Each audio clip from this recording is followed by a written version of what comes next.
Today, I want to talk about Black Friday. And the reason why is because recently I have been stating that I think that there will be a large reckoning coming for the economy this holiday season. And the reason why is that I have been making quite a few videos calling out a bunch of red warning signs that I have seen in the economy that have been pointing to the fact that we may be in a recession already.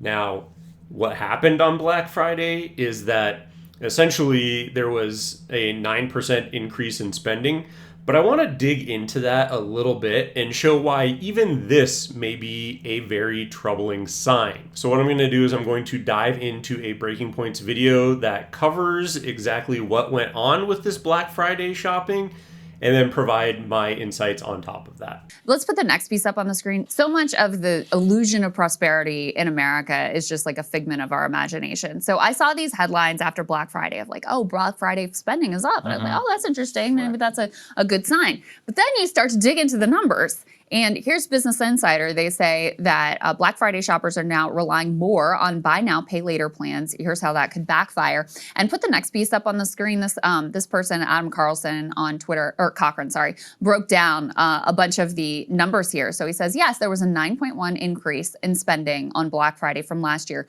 but there was a negative 1% in total item volume from last year. Prices were 7% higher. Consumers bought on average 4% fewer items. So they spent more and they got less. Okay, that's number one. And an 11% increase on buy now, pay later use. Klarna specific, which is one of these buy now, pay later companies, specific use was up 45% by volume since last year. I just envision Dave Ramsey right now, just like, head in his hand, like, what? So you're telling me you did what? Because, and just to break those down, right? So it went up 9%, like I said in the intro, but the amount of items, total items out the door, went down 1%. So even if you're just looking at it from a complete items in, items out, right, from last year, less was sold, even with a 9% increase in spend, because the prices are higher. And then on top of all of that, an 11% increase on buy now, pay later use. And when you're looking at like these secondary, because I've talked about this about credit before, but if you do not know about buy now, pay later, it is like outside of your traditional debt. So like credit cards and all these types of things. So you're thinking, okay, people are putting a ton of it on credit cards, but hey, guess what? Like, no, they're actually putting a bunch of it outside of traditional credit, which is even worse, because what that means is that their credit cards are probably already maxed out. And this is the thing that like drives me insane about this, is it's like, when do you say I can't afford it and so I'm going to be responsible and not spend this type of money? People are completely out of their minds, and that's why I hate the consumerism and how it's drilled into everyone's heads for the entirety of their lives, because they go, no, I need to still have presents for my kids on Christmas, and I need to be able to supply it. And so they're literally turning to not just, okay, I've maxed out my credit cards, but now I'm turning to a secondary source of debt that I'm taking on because I feel morally obligated to provide a Christmas experience for my kids. No. Love and family time, and we all enjoy our time together, and we can go do a family outing, go look at some free Christmas lights that are up, like experiences over things, over cheap Chinese shit. That's 100% what it should be, but guess what? That's it baffles me, because I was really hoping that it would be some sort of sign, and that the elites would have to open their eyes and go, oh no, like, this is an issue, we actually have to address it. But no, consumerism steps up to the plate. They're going to look at that top level numbers. They're going to say 9.1% increase in spend from last year. We're good to go. Everything's green lights and everything's rosy, and we're just going to continue on the path that we're on. I mean, again, completely detached from the reality that the actual volume is down. Not a lot, but every year it goes up and up and up, and people buy more and more stuff. But it's literally, again, the top line number is on the back of 7% inflation. Think about that. Not just 7% prices are 7% higher. No, 7% inflation. That's how you should look at it. And again, 11% increase on buy now, pay later. This is an absolute abject failure.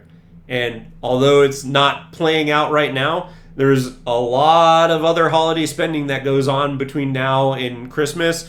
And I just hope people are tapped out and that finally someone gets the picture of like, oh shit, the average American is in a very bad way. And now we need to actually address this. Roughly 11% of all Black Friday spending was financed through BNPL, and 84% of all purchases were financed by credit cards, where most, 67% of those consumers expect to not pay the full balance in the first month. So overall, a total of 95% of Black Friday shopping was financed. 95%. And 67% of that was financed on debt that consumers do not expect to be able to pay in the next 30 days. Because it's one thing. And that is so important as well. That's the second part that's super important, is just the overall snapshot of the credit. So BNPL is not going to get paid back. So you can just automatically assume 11% of that is screwed. So then you're looking at the 84% of all purchases were financed by credit cards, which makes sense, right? If you are a responsible consumer and you're paying it off every single month as if it was cash, which is how I use my credit cards, you don't buy anything. And this is why I wish all Americans understood this. You should be taught from a young age, you do not buy anything that you cannot afford to pay. And I thank gosh I had parents who, slammed that into my head over and over of like, you don't use this as revolving credit. No. You only buy what you can afford. If you can't afford it, you don't put it on a credit card. You don't buy it. You don't need it. You don't deserve it. And so that is exactly correct. So you're looking at 84% was purchased on credit cards, which makes sense if you're using it as just hey, I'm putting it on here and I'm paying it off at the end of every month. But the troubling thing about that is that then, what is that? So 67% of that, so 1/3 of that. So you're looking at 56% of the total, and then you add on the 11%, because I can almost guarantee, like, anyone who is purchasing with buy now, pay later, like, you can walk away from buy now, pay later, and, like, it screws you in the buy now, pay later market, but when you're looking at the credit cards, that obviously can destroy your credit, and then you're screwed there. So 56 plus the 11, so 67% of all purchases basically are not going to get paid back in the next 30 days. So like, people will be financing it over a longer term period. They're going to leave it on there. They're going to still have balances on there. So 2/3 of the population who went out and made purchases are not going to be able to repay those. Pay it off at the end of the month. So yeah, that is the snapshot of the market that we are in. And I would say to those 67% should not be able to, they just shouldn't be purchasing. They shouldn't have bought anything. Here's the tough reality, is that your mom and dad or whatever, whoever is in the household, we're screwed, and we shouldn't be buying anything for anyone. You get socks and underwear. You get the essentials. That's all you get. That might be a very tough take. That might be rough and rude, but it's reality. That's the thing. You need to be grounded in reality. And it is like fingernails on a chalkboard to see this kind of a thing happen, because it is the worst thing that you could possibly do. Again, it also delays the signals to the people in charge that something needs to be done to help people, because you're just loading up on credit. And then, you know what? I guess what? In 6 months, when everyone is completely screwed and you have completely destroyed all of your financials, then, okay, I guess maybe we'll start thinking about doing something. But this just further delays it. And in a time period where you could have put your foot down and But again, it's so many people that like even the people watching this, nothing is going to happen, right? You couldn't have effectuated it.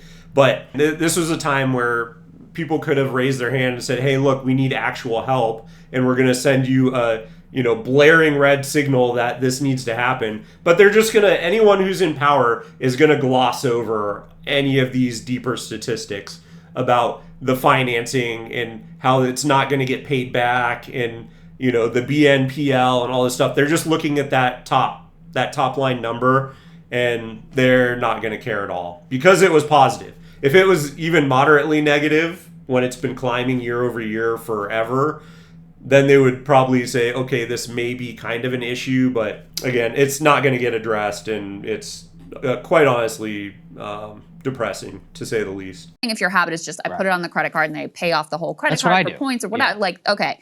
But we're talking about 2/3 that are saying, no, I am taking on more debt to buy the Christmas shopping, the gifts, and I do not expect that I will be able to pay that off in the next 30 days. And then he opines, which I think is just an inevitable outcome of this. This is the sign of a weakening and stretched consumer. So, the top line number, Black Friday sales, your spending was up, consumers must be doing fine. But you dig one layer deeper and you see people taking on more and more debt, spending more and getting less, and being unable to pay those debt balances. And no one's going to dive in a level deeper who is in charge at all. It's the same thing with the stock market, where you could look at, okay, remove the Magnificent Seven, and the entire stock market is in recession territory. But once again, no, they don't really care. They just look at that top line number and go, oh yeah, we're good. The stock market continues to go up, even though there are a lot of people suffering, and that's a lot of the content that I'm making nowadays. Do I wish I could make other stuff that's more fun? Yes, but this needs to be covered. People need to talk about it. People need to understand. And if I can help one person say, hey, we need to, move away from consumerism and make more intelligent financial decisions for our family, then so be it. Off in the next 30 days. This is where my inner Dave Ramsey comes out, though. It's like, what are we doing Black Friday shopping when 2/3 of people are? It's like, you shouldn't be buying stuff. I mean, that's where the personal But I think probably there's also a lot of people. It drives me nuts. I think there's probably also a lot of people who consolidated their shopping to Black Friday to get the deals. You're not to wrong. try to get the best, the best price they possibly could, as also a cost-saving mechanism. At one point, and that is what I hope happened, right? And that's why I said Black Friday is the kickoff of it. And yes, I wish it went a certain way so that there would be a sign that says, hey, we need to help people. But from then till Christmas, there's still a fair, it's a month, right? And so if you are seeing that, okay, nothing is being spent, like, yes, there was a lot here, but now nothing is being spent in here, because this is where everyone thought they could, hey, we just got to make one day of it. We got to go out. If nothing is happening here, that can still be a sign, and it could be helpful. That's my most hopeful take on it. We'll see what happens, but yeah, it's the whole thing is troubling to me. Let's do that debate in the future. Did you see that Ramsey host, Jade Warshaw? I love her, by the way. She went on Fox News and she's like, by the way, not all adults need Christmas gifts. I agree with her. Okay? Pouring all this money into Amazon and Jeff Bezos' pocket so you can get some gift that the guy barely's going to open for your great uncle or something. Sorry, it's fucking stupid. In my family, we pared back this year where we're doing, everybody, did like. And to that point, this is something that my wife and I always say is like, just don't buy anything, because anything that I want or need, I'm an adult. I'm just going to go out and purchase it. Anything that you could possibly get me, I don't really care about. And anything that I want that I haven't purchased is too expensive for you to buy anyway. So just knock it off, stop it. You're not getting me anything that I really care about. Unpopular take, but that's kind of where it is. Secret Santa drawing, and so instead of everybody buying for everybody, it's like, okay, you're getting for this We person. do the same thing in my wife's family. In my family, we're like, we don't need gifts, or we're Indian. We're not, we don't need to celebrate Christmas. That's the way it should be. The funniest thing about that is my wife was trying to implement that for her family for Christmas, because we're going to be spending it there. But the thing is about them is they're Albanian, And what they do is everyone gets $100, and that's basically how it goes. And so my joke was, it's literally just going to be her mom gives me $100, and then I give her $100, and then she gives that $100 to her brother, and then her brother gives the $100. And it literally just, at the end of the entire circle of Secret Santa, it just ends up that the person who gave the first $100 ends up getting it back after every other person gets the $100. So it's just $100 bill that goes around, and everyone gets to touch it for a minute or something. But that was kind of like my joke of, yeah, but that's the thing about, buying gifts around this, is it always ends up being like, how much are you spending on me? And then I have to get you a gift that's roughly the same, but I want it to be a little bit more because I don't want your gift to be more than mine because then it looks like I don't care. And it's just this whole cycle of just utter stupidity that does not need to occur. Once again, I'm an adult. I will buy myself what I want. You're an adult. You should buy yourself what you want, and anything that I want that I haven't purchased, you cannot afford. No, if you want to. But just in general, though, the amount of crap that we pour into Black Friday. I mean, you could go on Amazon today. Look at their Cyber Monday deals and look through everything that you're supposedly saving money on, and then go check what the price was 5 years ago. And then be like, do you really actually need it? That is one, though, where people are way too comfortable with credit card debt. And, you're digging yourself into a hole, which is very, very hard to get out of. But at the same time, I get it. I talk here about weed and sports gambling and all that other stuff. If you've got nothing else going on in your life and buying cheap shit at Target or on Amazon makes you feel better, I do understand where that could come from. Well, this is like our social contract. Yeah. You're not going to own a home. Yeah. But you can get some random shit at Walmart. That is the social contract that we have been given. So no, I don't blame people for availing themselves of the only benefit of the social contract. I'm going to give them a little bit of blame. Putting yourself in a credit card. There's that viral video that the Ramsey team just did of Disney, where they went to Disney and they're like, how much debt do people have? People have hundreds of thousands of dollars debt going to Disney. Come on. People look, I'm raised Indian. We don't do that. People want their kids' Christmas to be special. There's a lot of pressure. You get it. There's a lot of pressure on parents to make it memorable, and it's a very consumerist society. So it's a societal problem. I get it. But be a hero and stand up for don't go into debt. Make sure your children don't have to grow up in a debt-free household. But look, and that's the other thing too, is you, especially if you have children, yes, it's rough because you want to be a hero and you want to, hey, here are the things. But if you basically reinforce this into them from the very beginning, you can escape this and break them out of this mindset as well, this consumerist mindset. And I think people were not really aware that this is what they have been doing, right? When I was brought up in it, when you were brought up in it, when, this has kind of been the thing is, oh yeah, I own things, and this is what it's basically kind of a pissing contest of okay, who owns the greatest, keeping up with the Joneses, all this type of stuff, where owning things was kind of the end all be all. But 100%, I think now there is enough information out there, and people should be smart enough, we're in the information era, that you should be able to take a look at it and say, I'm breaking the cycle. This is not healthy to be bringing people up with this mindset of, what did you get me? What did I get? What is the present? I have all these things. It's all it's trash. And I can tell you from experiencing, getting things and, working on my own inner happiness, that these are not the things that are going to bring you happiness. Happiness is not going to be buying cheap shit at Walmart, right? It is, your experiences, it is who you surround yourself with, it is, finding something that you enjoy doing and going out and doing it. It is 100% not buying shit and getting presents on Christmas, and these are just temporary fixes. It's a Band-Aid. You're not actually fixing what is the problem. And so that is why I say, hopefully if this can help one person that, hey, let me change my habits this year, I hope that it does. I hope you heed what I'm saying, and I hope you're better off for it. But that's my personal opinion about this.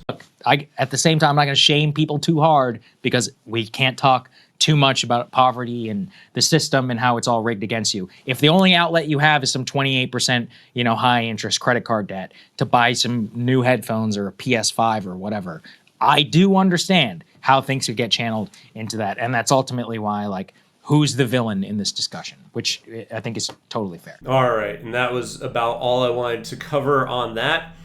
Like I said, I thought it was very interesting. I did, the main thing I wanted to cover was that, the holiday purchases and how 67% of it, right, 2/3 is floated on credit that's not going to be repaid in the next 30 days. I think that is very troubling. I think that is, once again, another red indicator that's saying, hey, there's a problem here. Do I think that the government is going to actually heed that? No, because the top line number was still a 9% increase. So, of course, just like the stock market, they're going to say, oh, yeah, look how great everything is. Okay, I guess so. But wanted to cover that and then provide a little bit more context as well about the economy and just kind of where we are, because these are all things that are very important. If you did like the video, give it a thumbs up. If you want to see more content like this from me, drop me a subscription below. It really does help my channel grow. And if you have made it this far, thank you so much for watching, and I will see you in the next one.